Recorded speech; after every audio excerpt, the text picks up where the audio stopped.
Bonsoir Najat Vallaud-Belkacem. Bonsoir. Merci beaucoup, Merci. Madame la Ministre, d'être avec nous sur Objectif Gare. Vous êtes à Nîmes ce vendredi, vous allez à la rencontre des militants. Vous avez une rencontre également à la librairie Goyard, c'était cet après-midi. Et puis cette interview avec Objectif Gare ce soir. À mes côtés, Coralie Mollary, notre journaliste politique. Coralie, je vous donne la parole. Oui. On démarre, comme d'habitude. C'est vous qui posez les premières questions. Bonsoir Madame Belkacem. Alors tout d'abord, est-ce que vous connaissez notre territoire nîmois? Mon petit doigt m'a dit que oui, mais je voulais avoir votre vision en fait sur le territoire. Oui, j'ai la chance de connaître Nîmes, que j'adore. Je souris parce que ça renvoie vers vraiment de très bons souvenirs pour moi, puisque mon mari a été directeur de cabinet du préfet ici dans les années... 2000 au début, je crois. Oui, 2004, 2005, 2006, quelque chose comme ça. Et c'était une période bénie pour nous. Moi, je vivais à Lyon à ce moment-là, et donc je le rejoignais quasiment tous les week-ends ici. Et je me souviens d'avoir vraiment découvert Nîmes et ses environs et d'avoir adoré cette ville. Et puis ensuite, en tant que ministre de l'Éducation nationale, vous êtes venu également à Nîmes. Oui, absolument. Je suis même venue à plusieurs reprises. C'est vrai qu'il y avait tellement de choses à faire, et d'ailleurs, y compris, on va en parler dans un instant, mais sur la question de la mixité sociale dans les collèges. Alors vous avez été ministre de l'Éducation de 2014 à 2017.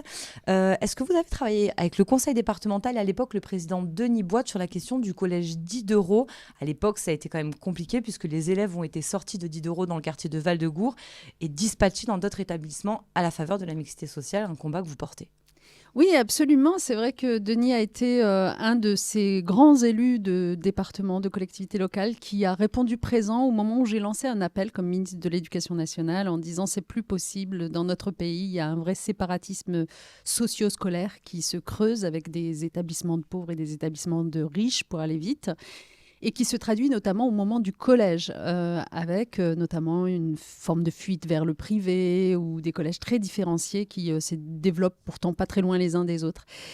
Et on a besoin que nos élèves grandissent ensemble si on veut qu'une fois adultes, ils puissent vivre ensemble. C'est une telle évidence. Et puis surtout, on a besoin de mettre fin à cette injustice qui fait que dans les établissements ghettoisés, les établissements de pauvres, en fait, les ambitions scolaires sont ajustées à la baisse et les résultats sont moins bons. C'est terriblement injuste pour les élèves concernés. C'est sur ce postulat-là que vous avez écrit votre dernier ouvrage avec François Dubé. Ce livre, c'est le ghetto scolaire pour en finir avec le séparatisme, parce que ça conduit à ça aussi à un moment donné. Absolument. Et ce séparatisme, en effet, il porte préjudice à notre société tout entière. C'est-à-dire qu'à la fin, vous avez des élèves qui, à juste titre, ne croient pas dans les valeurs de la République, liberté, égalité, fraternité, ne croient pas dans les codes de la réussite scolaire, le sens de l'effort, le sens du mérite. De quoi vous me parlez, en fait? Moi, mon quotidien, c'est d'être entouré que de gens qui me ressemblent, relégués, laissés pour compte, avec pas les mêmes chances, etc. Donc, il faut faire très attention à ça. Et quand j'ai été ministre de l'Éducation nationale, je me suis dit que la bonne façon de mélanger mieux les élèves, c'était non pas dénoncer une règle tout en haut au sommet de l'État, puis de dire allez-y, appliquez-la tout partout. Non, c'était de partir des territoires, de travailler avec les collectivités locales, les départements, et de leur dire on va regarder dans chacun de vos territoires comment on peut mélanger les collèges qui ne se ressemblent pas. Et c'est ce qu'on a fait ici avec Denis. Mais qu'est-ce que vous dites aux parents? Parce qu'on se souvient à l'époque de Diderot et même de certains professeurs dans d'autres établissements un peu plus aisés qui disent oh là là, non, la mixité, ils la voient quand même d'un mauvais œil, il y a une certaine crainte, une certaine peur. Qu'est-ce que vous leur dites à ces parents-là? Oh oui, qui est légitime d'ailleurs. Ah oui, mais moi j'avais parfaitement conscience de tout cela. C'est pour ça qu'il fallait procéder en douceur et vraiment chacune des expérimentations que nous avons menées dans les différents territoires, il y en a quand même eu 80 à peu près de territoires qui ont été engagés là-dedans. Ça s'est accompagné d'une multitude de réunions publiques avec les familles, avec la communauté éducative pour bien expliquer ce qu'on s'apprêtait à faire. Et en fait, moi, je jette jamais la pierre aux parents parce que franchement, ne cherchez surtout pas à dire aux parents arrêtez d'être un mauvais citoyen si lui, en son fort intérieur, il se dit je suis peut-être un mauvais citoyen, mais je suis un bon parent. Donc en fait, la question pour les pouvoirs publics, c'est de mettre fin à ce tiraillement-là. Oui, mais comment on arrive à les convaincre? Eh bien, on les convainc en leur montrant que ce qu'on cherche à obtenir, c'est-à-dire leur enfant mélangé avec les autres enfants, ça va être positif pour leur enfant aussi. C'est pas que ça va être positif positif uniquement pour les autres enfants. Ça va être positif pour leurs enfants. Et c'est ce que toutes les évaluations des expérimentations que nous avons lancées en 2015 et qui ont été suivies par des chercheurs qui ont rendu ces évaluations 7 ans plus tard, donc ils ont vraiment bien pris le temps, montrent, c'est que ça a fait du bien en termes de résultats scolaires pour tout le monde. Aucun élève n'a vu ses résultats baisser. Par contre, de nombreux élèves ont vu leurs résultats augmenter. Ça a fait du bien sur le climat scolaire dans l'établissement, beaucoup moins d'exclusion définitive d'élèves, etc.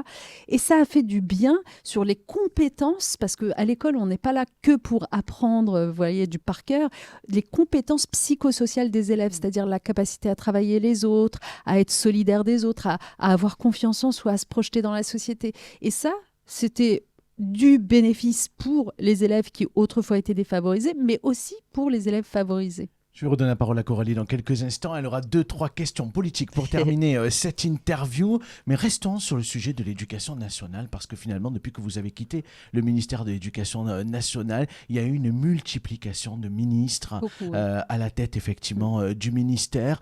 On se rend compte qu'aujourd'hui, c'est presque la principale problématique des pouvoirs publics, c'est l'éducation nationale, avec différentes réformes, différentes propositions qui ne vont jamais au bout. Et on a presque le sentiment aussi qu'il y a aujourd'hui peut-être deux esprits qui se contredisent sur l'avenir de nos enfants en matière d'éducation. Est-ce que vous pensez que si demain vous retournez au ministère de l'Éducation nationale, il y a une volonté de changer les choses ?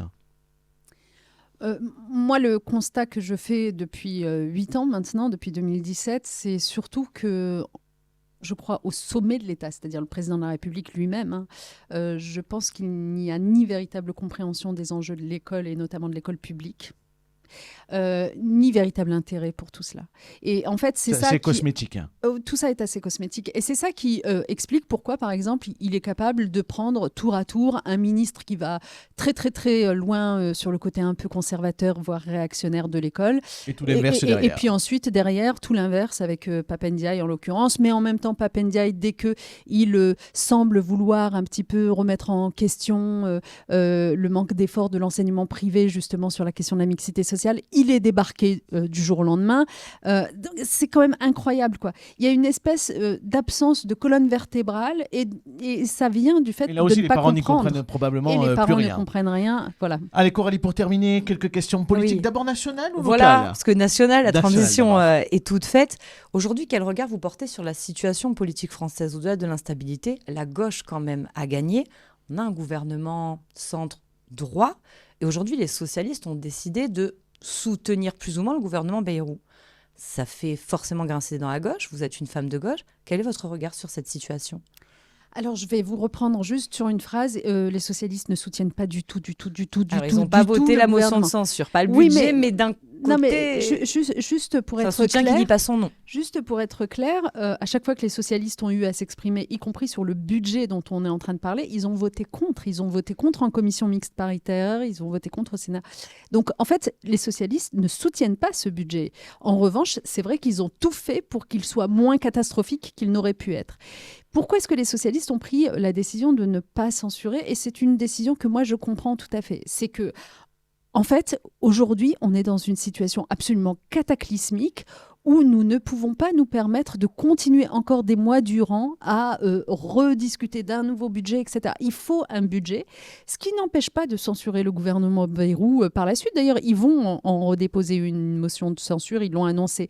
Mais le sujet, c'est qu'il faut pouvoir sortir de cette espèce de folie dans laquelle nous a plongé la dissolution depuis juin dernier. Est-ce que vous comprenez cette partie de la gauche peut-être un peu radicale qui ressent ça comme une trahison ? Qu'est-ce que vous pensez justement d'LFI ?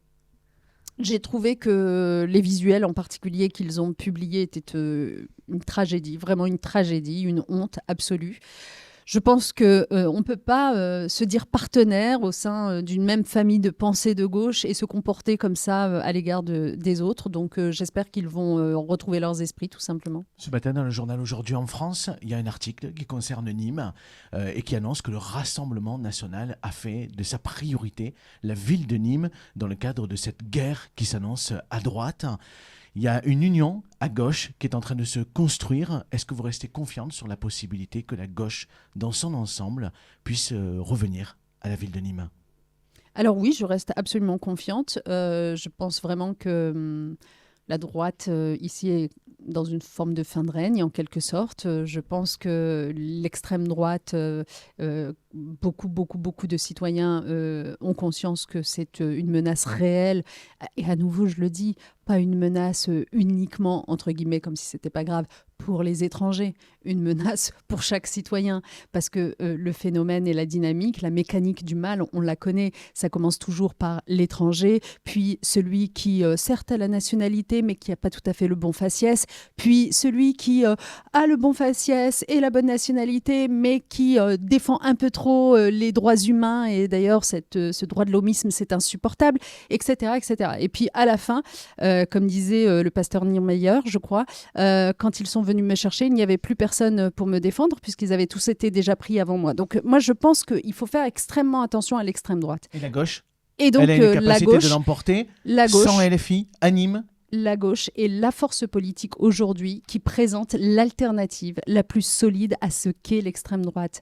Parce que le projet de société de la gauche, c'est précisément le contraire de ça. C'est une société inclusive, c'est une société dans laquelle tout le monde a sa place, dans laquelle les droits sont respectés, les libertés fondamentales sont respectées, au-delà du projet économique de la gauche qu'on connaît, qui est un projet de justice sociale. Allez Coralie, on arrive au bout Toute dernière question. À la fois nationale et locale sur le débat public. C'est pour avoir votre sentiment, c'est que vous avez été heurté par cette campagne des législatives en 2024, mais en tant que femme de gauche, je voulais savoir, voilà, aujourd'hui, quand on en arrive dans le débat public, à faire un débat sur les binationaux, en les considérant de fait comme des sous-citoyens parce que moins de droits, quand on en arrive à braquer les projecteurs sur une partie de l'immigration, des personnes issues de l'immigration qui sont peut-être auteurs d'incivilité ou de délit, en oubliant la majorité qui est intégrée et qui ne demande rien, n'est-ce pas Abdel ? Quel est votre regard en tant que femme de gauche ? Est-ce qu'on ne se dit pas, on a raté quelque chose ?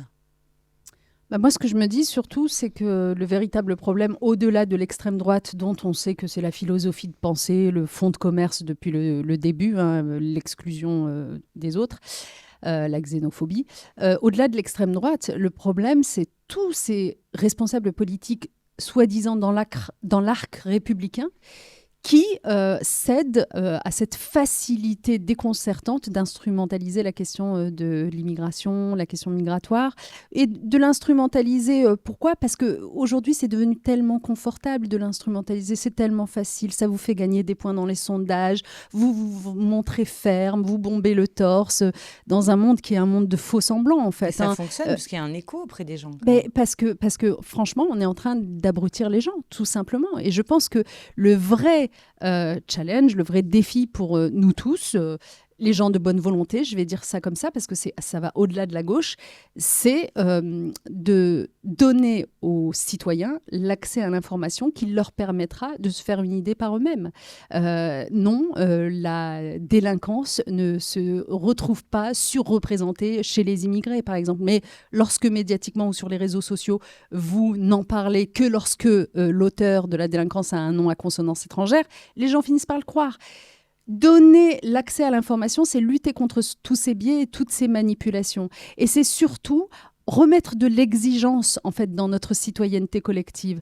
Nous, citoyens, qu'est-ce que nous attendons de nos responsables politiques ? Nous n'attendons pas qu'ils instrumentalisent l'immigration pour à la fois se faire la frite dessus et détourner notre attention du fait qu'ils ne résolvent pas les vrais problèmes pendant ce temps-là. Nous attendons d'eux qu'ils résolvent les vrais problèmes pendant ce temps-là.